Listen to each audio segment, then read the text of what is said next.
100%. So if we compare, take the ratio, we'll much greater than, there is 200 lakhs, there is a 200 lakhs difference is much greater than the 25 lakhs. So we can imagine what we are dealing with. When you're interfacing say high speed thing and low speed thing, you definitely will face a challenge. So for the solution, this is the solution. Solution is the hierarchical memory. So memory analogy. Now we'll take an analogy, right? You're studying and you need some books for studying. So while studying, you have a lot of doubts. So you go to refer other books like dictionaries, other references, etc. So you have different possibility of storing books. One is shelf, one is library, and is warehouse where all the books are kept. Much bigger storage than library. So let's take this serious. Look, suppose you're reading a book and you have some doubt. So but you don't have any references. So you go to library. So how much time it takes? 15 minutes to walk to library. Then you check out the book again 10 minutes, again 15 minutes back. So also 15 into 2, 30 plus 10 for checkout. So 40 minutes for issuing a book. Then you read that, take the reference. Again you have another, after 10 minutes of reading, you again have another doubt. Now you need a book 2. Okay, because you only have book 1, you again have to issue the book 2. Again you go to 15 minutes to library, check out using 10 minutes, again 15 minutes back, again 40 minutes for and the data. So average latency is 40 minutes. So every time this is not a feasible thing. So what is solution? So we need some kind of help, like we need a desk, books desk, where we can store all these temporary books, so that whenever we need information, we don't need to go to library, we can take that information from the shelf only. Okay, so what happens, when you need, if there is no book or no references within the shelf, you have to again go to library and check out. So when we go to library, we make sure that we'll take 2-3 books with us and we put in the desk. Okay, so that means we are also predicting that if this information is I may require another information also. So I'll take 2-3 more books from the library and put in my desk. Now there's a reduction. Every latency is reduced to 20 minutes.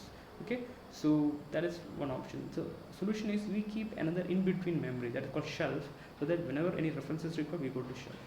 Okay, so one more thing. So before going to shelf, we can keep some of the books in the table itself. Okay, that is called high speed memory. That is called cache. Okay, whatever information we need immediately is kept in the cache or kept in the desk only. Okay, in like little bits of pieces, papers, or some books. Okay, that's called cache, that high speed memory. And when our memory is insufficient within the desk or within the table, what we do, we go for shelf.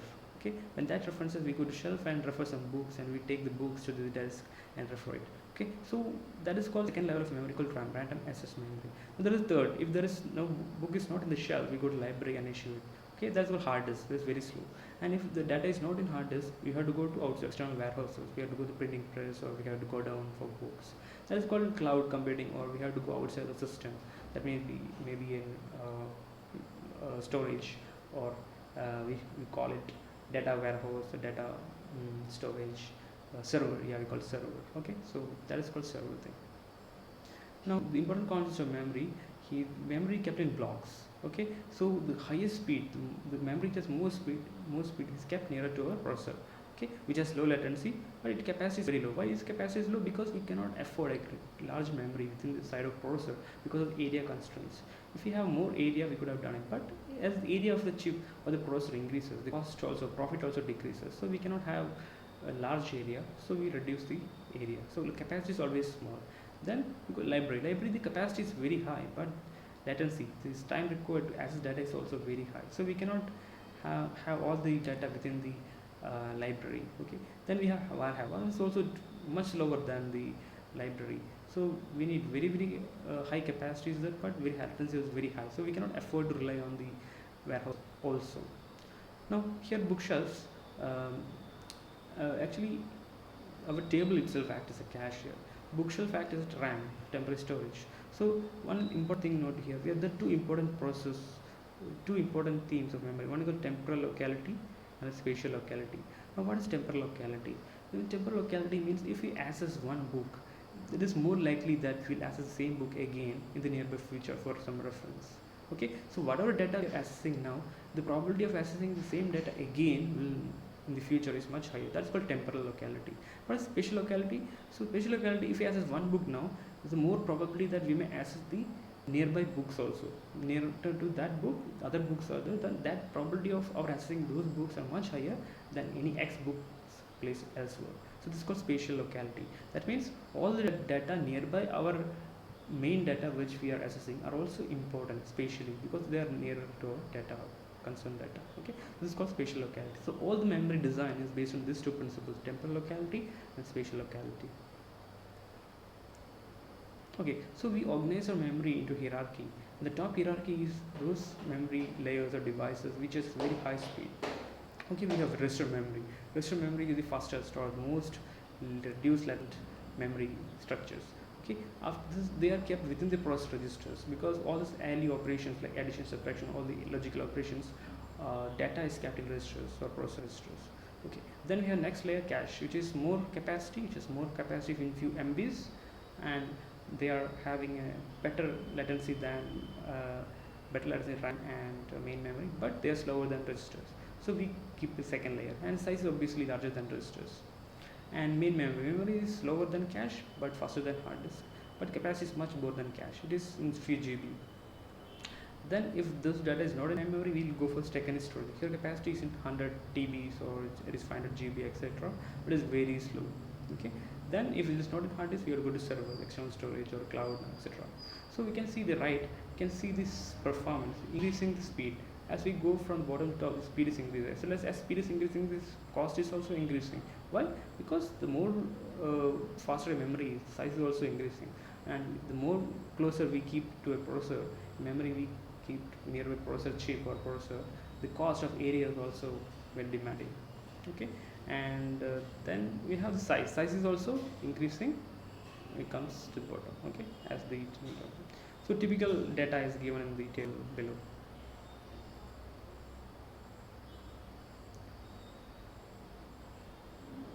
Okay, so I have now drawn here. So this is processor. P stands for processor, and in processor we are interfacing the cache. Processor registers come within the processor.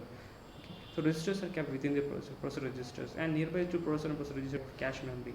Always interfacing. And if there is no data is not within the cache memory, we'll go to the RAM memory, RAM, random access memory. Okay, so there's a hit. When data is within cache, it is called hit. If data is not within cache, it is a miss. So when there is a miss, we go to the RAM, and when the RAM has the data, it sent to the processor. If this doesn't have the data, it's again a miss.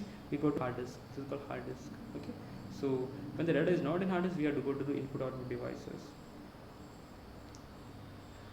Okay, so input output device we have to interface in networking. So input output devices we need IO processor, because it is so slow. We need IO processor to interface the smallest device like hard disk or even input output device, etc. So we have different hierarchy. Memory is organized into a different hierarchy, and the main memory that communicates directly with the CPU is called RAM, and there are two types of other memories called auxiliary memory and cache memory. Okay, auxiliary memory is to hard disk, it's called disk drive. Cache memory is the fastest memory. So the slides are so temporarily not visible. I'm sorry for that.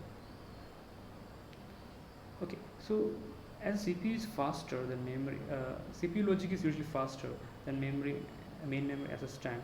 The result of playing speed is limited but primarily by speed of main memory. Okay, so we know that the main memory holds maximum amount of the programs. That means all the main content. For example, we are hearing audio or video. All these corresponding parts of our song or film is kept in the main memory or RAM. But cache is used for storing the segments of program currently being executed. For example, you're storing a program, you're running a program. So all this instruction up and down after the instruction coming after this presently executed instruction is kept in the cache memory.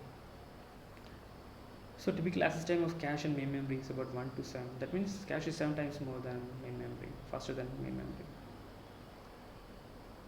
Hard disk is much slower. So there mainly in comes to main memory, there are two types of memory, that is RAM and ROM. Okay, and RAM is random access memory. Why is the term random? Because any part of this memory to access the time is same, practically same. That means any part of the data stored in this memory have the same access time. Okay, and ROM is read only memory. In this type of memory we can only read, we cannot write to it, and these are usually used for boot up drives. For example, we have some, when we boot our computer, we need to give it a specific location where OS is stored. So when we boot a computer, immediately this memory location stored in the ROM will tell us to a point in the hard disk where OS is stored, and we can boot the computer. So this is the ROM. ROM can only be read only. Okay, now the different others memories is basically classified into non-volatile memory and volatile memory. And non-volatile memory means those memory which won't remain, uh, which will remain without power. Yeah, volatile memory is those memory which can be volatile after power is removed. That means it can be easily flushed away if the power is not there. For example, we have SRAM, DRAM. All the RAMs come in volatile memory. Okay, synchronous means controlled by clock. Asynchronous means it's not controlled by clock. Okay, then in non-volatile memory we have ROM, programmable read-only memory, electrically programmable ROM, electric erasable programmable ROM, and flash memory, etc. Okay, so